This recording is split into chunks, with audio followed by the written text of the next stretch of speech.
Hello friends, let us discuss about the crop geometry. Crop geometry. The arrangement of plants in different rows and columns in area to utilize the natural resources efficiently is called crop geometry. Crop geometry होता है plants का arrangement अलग अलग रोज में और columns में ताकि हम उसको यूटिलाइज कर सके, नेचुरल रिसोर्सेज को मैक्सिमम यूटिलाइज कर सके. It is otherwise area occupied by a single plant. Otherwise ये एक प्लांट द्वारा ही ऑब्टेन कर लिया जाएगा सारा एरिया. राइस का है 20 इंटू 15 सेंटीमीटर और बाजरा का है 45 इंटू 10 सेंटीमीटर. ये एक बहुत इसेंशियल होता है ताकि हम यूटिलाइज कर सकें अलग अलग रिसोर्सेज को, लाइट को, वाटर को, न्यूट्रिएंट्स को, जैसे एनपीके, हमारे स्पेस को, जो हमारा क्रॉप का स्पेस होता है उसको भी हम वेल यूटिलाइज कर सकें. अलग अलग ज्योमेट्री होती हैं क्रॉप प्रोडक्शन को लेने के लिए. ये ज्योमेट्री है. फर्स्टली हमारा random plant geometry. Random plant geometry result due to broadcasting method of sowing. जो रैंडम प्लांट ज्योमेट्री है ये किसके कारण होती है? जब हम ब्रॉडकास्टिंग मेथड का, यानी जिससे हम बीज को जैसे छिट्टा लगा देते हैं, वो वाला मेथड होता है रैंडम प्लांट ज्योमेट्री. इसमें हम इक्वल प्लांट मेंटेन नहीं कर पाते. Resources are either under utilise और ओवर एक्सप्लॉइटेड. जो हमारे संसाधन हैं, जो हमारे रिसोर्सेज हैं, या तो वो बहुत कम यूटिलाइज होंगे या फिर उनका बहुत ज्यादा एक्सप्लोइटेशन हो जाएगा. स्क्वायर प्लांट ज्योमेट्री, ये हमारा नेक्स्ट टाइप है. पहला था रैंडम प्लांट ज्योमेट्री, अब नेक्स्ट है square plant geometry. The plants are shown at equal distances on either side. इसके अंदर हम प्लांट्स को इक्वल डिस्टेंसेस के ऊपर शोइंग करते हैं और दोनों साइड से, row to row, column to column. ये मोस्टली पेरिनियल क्रॉप्स के लिए फॉलो किया जाता है ये स्क्वायर कल्टीवेशन मेथड. कोकोनट का है 7.5 इंटू 7.5 मीटर और बनाना का है 1.8 इंटू 1.8 मीटर. यानी हम इसके अंदर ऐसे क्रॉप लगाते हैं, प्रॉपर वेल मेंटेन होता है. यहाँ पे 1.8, यहाँ पे 1.8, यहाँ पे 1.8 और यहाँ पे भी 1.8. ये होता है हमारा स्क्वायर वाला method. But due to scientific invention, the square geometry concept is expanded to closed space filled crops like rice too. यानी अब हमने साइंस की इतनी ज़्यादा इन्वेंशन कर ली हैं, हम स्क्वायर ज्योमेट्री को दूसरी क्रॉप्स के ऊपर भी अप्लाई कर सकते हैं. जैसे कि अब नेक्स्ट है rectangular method of sowing. There are rows and columns. The row spacing are wider than the spacing between the plants. Row spacing wider होती है किसकी बजाय? प्लांट्स की स्पेसिंग की बजाय रो हमारी वाइडर होती है. The different types exist in rectangular method. Rectangular method के अंदर बहुत सारे मेथड एग्जिस्ट करते हैं. पहला हमारा सॉलिड रो. सॉलिड रो के अंदर क्या होता है कि हमारा प्लांट टू प्लांट कोई प्रॉपर स्पेस नहीं होता, प्रॉपर स्पेस मेंटेन नहीं होता. इसके अंदर डेफिनेट रोज होती हैं और कॉलम डेफिनेट नहीं होता. Each row will have no proper spacing between the plants. ये वही बात है जो मैंने बता दिया है कि प्लांट्स का कोई डायरेक्ट स्पेस नहीं होता. This is followed only for annual crops. ये सिर्फ एनुअल क्रॉप्स के लिए मोस्टली फॉलो किया जाता है जिनमें टिलरिंग पैटर्न हो, जो टिलरिंग के पैटर्न को शो करें. There is a definite row arrangement but no column arrangement. इसके अंदर डेफिनेट रो अरेंजमेंट होता है, यानी row to row distance properly maintain रहती है, लेकिन कॉलम का अरेंजमेंट वेल अच्छा नहीं होता. एग्जाम्पल इसका वीट. वीट के अंदर क्या होता है, हमारा सीड मान लिया एक यहाँ पे आ गया, फिर नेक्स्ट यहाँ पे आ गया, फिर हो सकता है कि यहाँ पे आए. यानी रो टू रो हमारा रो टू रो मेंटेन हो रहा है, लेकिन क्या हो रहा है यहाँ पे, इसमें प्लांट टू प्लांट वेरी कर रहा है. अब आता है हमारा paired row arrangement. It is also a rectangular arrangement. ये भी एक रेक्टेंगुलर अरेंजमेंट का ही पार्ट है. इसमें क्या होता है, हमारा कोई क्रॉप है उसका 60 इंटू 30 का गैप है. 60 इंटू 30, ये हो गया 60 वाला और ये हो गया 30 वाला. और अगर paired adopted that the spacing is altered. अगर हम इसको ऑल्टर कर देते हैं, 60 की जगह हम 90 सेंटीमीटर कर देते हैं, उसके अंदर हम एक इंटरक्रॉप लगा लेंगे to accommodate an intercrop. The base population is kept constant. इसके अंदर टोटल जो बेस पॉपुलेशन है वो तो कांस्टेंट रहती है, लेकिन जो हमारी प्लांट है वो वेरी कर जाता है। इसके अंदर हम कोई दूसरा प्लांट लगा लेते हैं, मान लिया कॉटन की क्रॉप थी, उसके बीच में हमने ऑल्टर कर दिया एक ऐप, तो यहाँ पे आ गया हमारा, लगा सकते हो ओकरा लगा दिया हमने, भिंडी लगा दी, तो ये आता है पेयर्ड रो अरेंजमेंट में। अब है next skip row. A row of planting is skipped and hence the reduction in the population. हम इसके अंदर रो स्किप कर देते हैं, एक 5 रो थी, 5 रो हमने लगानी थी, लेकिन एक रो हमने स्किप कर दी और इसकी जगह सिर्फ हमने 4 रो लगाई, ये होता है स्किप मेथड। और एक जो जो ये वाली रो हमने स्किप की है, इसमें हम कोई दूसरा प्लांट लगा देंगे। ये मेनली रेनफेड और ड्राईलैंड एग्रीकल्चर का पार्ट है। अब ट्रायंगुलर मेथड है प्लांटिंग का।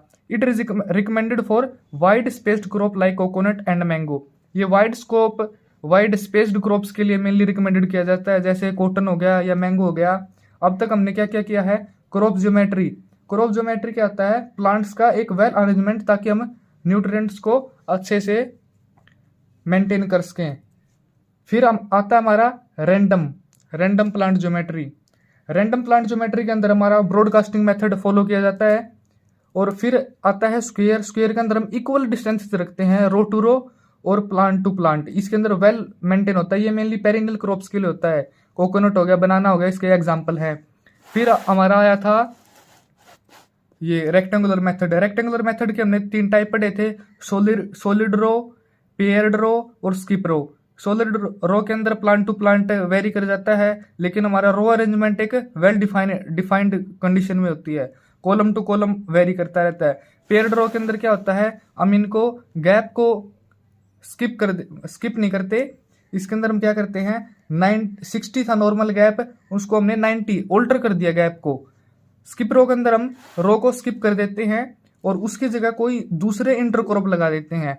फिर आता है हमारा ट्रायंगुलर मेथड। ट्रायंगुलर ये मेनली वाइड स्पेस्ड क्रॉप्स के लिए, जैसे कोकोनट और मैंगो के लिए ये रिकमेंडेड किया जाता है। ट्रायंगुलर मेथड के अंदर number of plants per unit area ज्यादा होते हैं। अब आता है planting and transplanting. Planting is the method showing in which the plant part is directly shown in the field. Planting के अंदर क्या कंसेप्ट होता है बेसिकली, कि हम एक पूरे प्लांट के एक पार्ट को हम फील्ड के अंदर शो कर देते हैं। ये मोस्टली हम करते हैं शुगर केन में।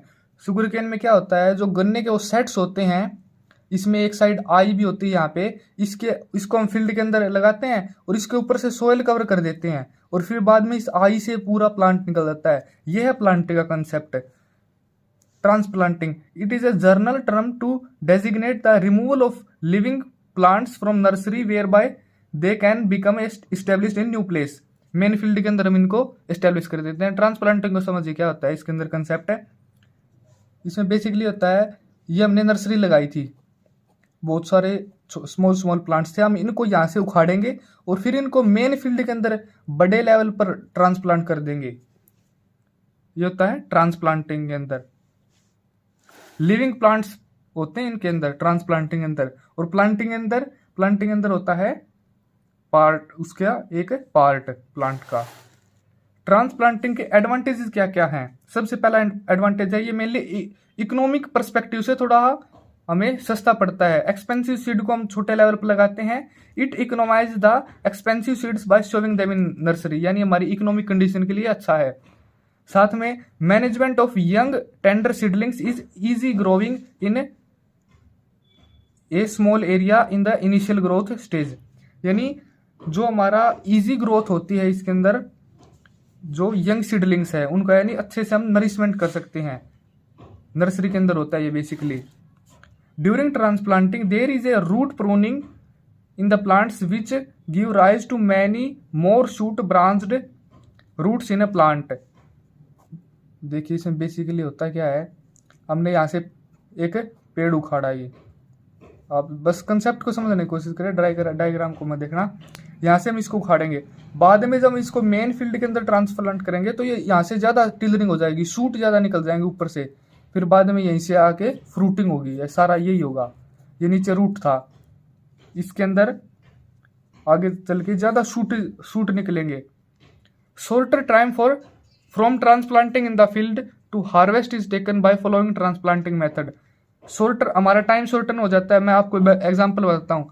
बासमती क्रॉप है 115 डेज लेती है वो टोटल, तो अगर हम उसको 25 डेज नर्सरी के अंदर रखेंगे और 90 डेज 125 टोटल डेज लेती है, 25 हमने उसको रख दिया नर्सरी में और फिर बच गए 90 डेज इसको मेन फील्ड के अंदर हम इसको रखेंगे, यानी हमारा टोटल शॉर्टर टाइम हो गया प्लांटिंग का फील्ड से हार्वेस्ट में लेके।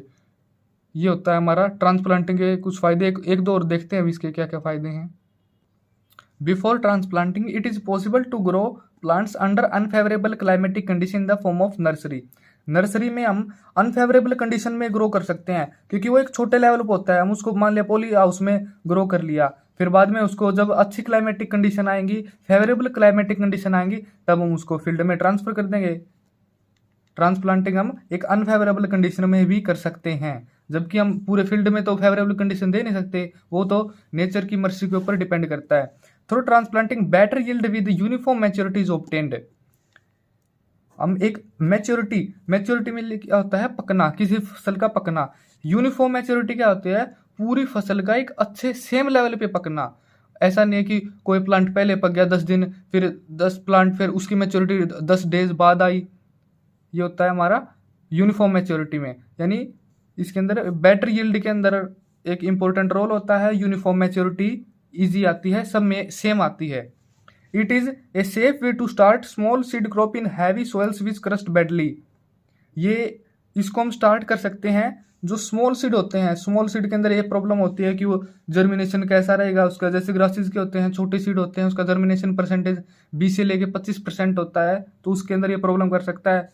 और हैवी सॉइल्स में खासकर ये प्रॉब्लम देखी जाती है जब उसका क्रस्ट बैडली होता है, यानी उसकी टिल्थ कंडीशन अच्छी नहीं होती, फील्ड की कंडीशन अच्छी नहीं होती, तो उसके अंदर भी हम अगर हम पहले नर्सरी में लगाएं और फिर बाद में उसको फील्ड के अंदर ट्रांसफर करें तो उसमें भी हमारी ये हेल्प करेगा। आज हमने ज्योमेट्री मेनली पढ़ी है। क्रॉप की ज्योमेट्री क्या होती है, उसके क्या क्या अरेंजमेंट होते हैं, रैंडम होता है, स्क्वायर होता है, रेक्टेंगुलर के भी कई टाइप पढ़े, ट्रायंगुलर पढ़ा, फिर हमने प्लांटिंग और ट्रांसप्लांटिंग पढ़ी। नेक्स्ट चैप्टर में हम करेंगे न्यूट्रिशन। यहाँ तक आप इस वीडियो को एक बार फिर से रिवाइव करके देखिए, ये पूरा कंसेप्ट आपका यहाँ से क्लियर हो जाएगा। Thank you for watching the video.